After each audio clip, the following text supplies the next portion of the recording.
Shalom, Jemaat Gia Condrokusumo, khususnya kaum wanita. Selamat bertemu kembali secara online di ibadah kaum wanita sore hari ini, Rabu 30 September 2020. Sore hari ini kita akan mengambil tema pemeliharaan Tuhan di dalam keterbatasan kita. Sebelum merenungkan firman Tuhan, mari kita berdoa terlebih dahulu.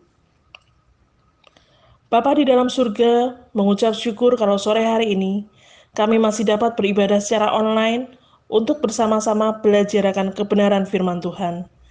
Biarlah Roh Kudus-Mu yang memimpin kami, sehingga setiap kami yang mendengar firman-Mu sore hari ini menerima kekuatan dari Tuhan serta damai sejahtera. Terima kasih Tuhan.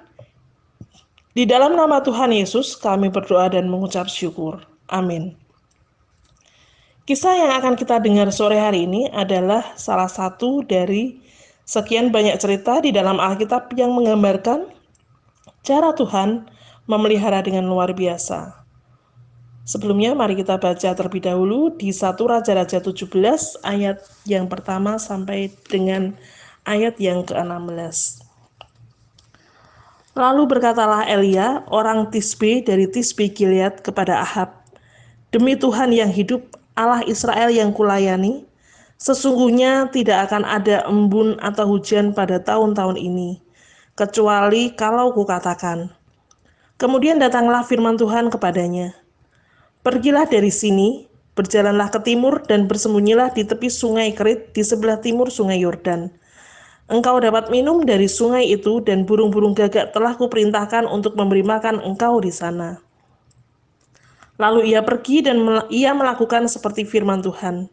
Ia pergi dan diam di tepi sungai Kerit di sebelah timur sungai Yordan. Pada waktu pagi dan petang, burung-burung gagak membawa roti dan daging kepadanya, dan ia minum dari sungai itu. Tetapi sesudah beberapa waktu, sungai itu menjadi kering, sebab hujan tiada turun di negeri itu. Maka datanglah firman Tuhan kepada Elia, "Bersiaplah, pergi ke Sarfat yang termasuk wilayah Sidon, dan diamlah di sana. Ketahuilah, aku telah memerintahkan seorang janda untuk memberi engkau makan." Sesudah itu ia bersiap lalu pergi ke Sarfat. Setelah ia sampai ke pintu gerbang kota itu, tampaklah di sana seorang janda sedang mengumpulkan kayu api. Ia berseru kepada perempuan itu, katanya, "Cobalah ambil bagiku sedikit air dalam kendi supaya aku minum." Ketika perempuan itu pergi mengambilnya, ia berseru lagi, "Cobalah ambil juga bagiku sepotong roti." Perempuan itu menjawab, "Demi Tuhan Allahmu yang hidup, sesungguhnya tidak ada roti padaku sedikit pun, kecuali segenggam tepung dalam tempayan dan sedikit minyak dalam buli-buli. Dan sekarang aku sedang mengumpulkan 2-3 potong kayu api, kemudian aku mau pulang dan mengolahnya bagiku dan bagi anakku, dan setelah kami memakannya maka kami akan mati." Tetapi Elia berkata kepadanya, "Janganlah takut, pulanglah, buatlah seperti yang kau katakan, tetapi buatlah lebih dahulu bagiku sepotong roti bundar kecil daripadanya, dan bawalah kepadaku. Kemudian barulah kau buat bagimu dan bagi anakmu. Sebab beginilah firman Tuhan Allah Israel, tepung dalam tempayan itu tidak akan habis, dan minyak dalam buli-buli itu pun tidak akan berkurang, sampai pada waktu Tuhan memberi hujan ke atas muka bumi." Lalu pergilah perempuan itu dan berbuat seperti yang dikatakan Elia. Maka perempuan itu dan dia serta anak perempuan itu mendapat makan beberapa waktu lamanya. Tepung dalam tempayan itu tidak habis, dan minyak dalam buli-buli itu tidak berkurang, seperti firman Tuhan yang diucapkannya dengan perantaraan Elia.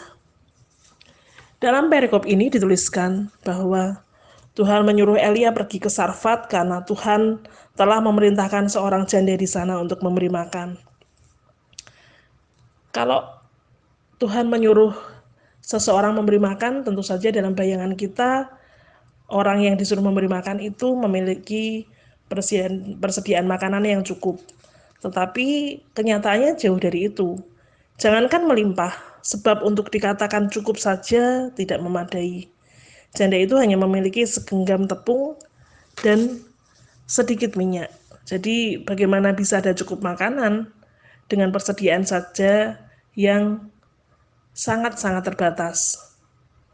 Kali ini kita tidak akan mengupas tentang Elia, tetapi janda yang tidak disebut namanya, namun ditulis di dalam sejarah Alkitab sebagai salah satu wanita yang membuktikan bahwa Allah kita adalah Allah yang luar biasa.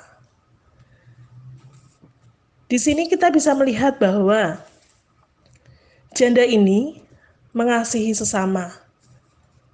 Dia dengan murah hati menolong Elia dan memberinya minum. Dan dia juga mau membuatkan roti bagi Elia untuk Elia makan. Kesusahan hidup tidak menjadikannya alasan untuk tidak mau mengasihi atau tidak mau menolong orang lain. Dia tetap berusaha menolong Elia sesuai yang diminta, meskipun pada awalnya dia pun ragu apakah dia bisa memberi apa yang diminta Elia. Kemudian janda ini juga mau bertindak dengan iman. Dia mau melakukan apa yang Elia katakan meskipun persediaannya sangat terbatas. Ini menjadi langkah iman. Dia tidak mencari alasan untuk menolak. Dia percaya bahwa firman Tuhan yang disampaikan dengan perantaraan Elia, bahwa tepung dan minyak itu tidak akan berkurang, bahkan dapat mencukupi makan mereka untuk beberapa waktu lamanya. Dan janda ini pun memberikan yang terbaik buat Tuhan. Tindakan janda ini memberikan seluruh miliknya kepada Elia, membuktikan bahwa ia memiliki kasih yang besar kepada Tuhan. Ini menjadi bukti yang nyata bahwa Tuhan memelihara hidup. Bukan saja hanya hidupnya Elia yang dipelihara, tetapi Tuhan juga memelihara hidup janda Sarfat ini. Begitu pula dengan kita, siapapun kita, sekalipun kita mungkin hanya ibu rumah tangga biasa, kita hanya pekerja biasa, kita tidak berkelebihan secara materi, sekalipun sepertinya mungkin orang bilang kita perempuan biasa, tetapi kita pun bisa dipakai Tuhan untuk menjadi berkat, atau dipakai Tuhan untuk menjadi alat dalam pekerjaan Tuhan yang luar biasa, di dalam keterbatasan kita.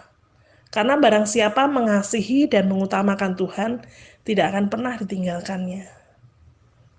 Kuncinya adalah kita mau mengasihi dan mau bertindak dengan iman. Maka kita sebagai kaum wanita, mari kita terus belajar mengasihi sesama dan mengasihi Tuhan. Terus belajar bertindak dengan iman dan memberi yang terbaik kepada Tuhan. Dengan apa adanya kita. Maka pemeliharaan Tuhan dalam keterbatasan kita pun akan selalu ada.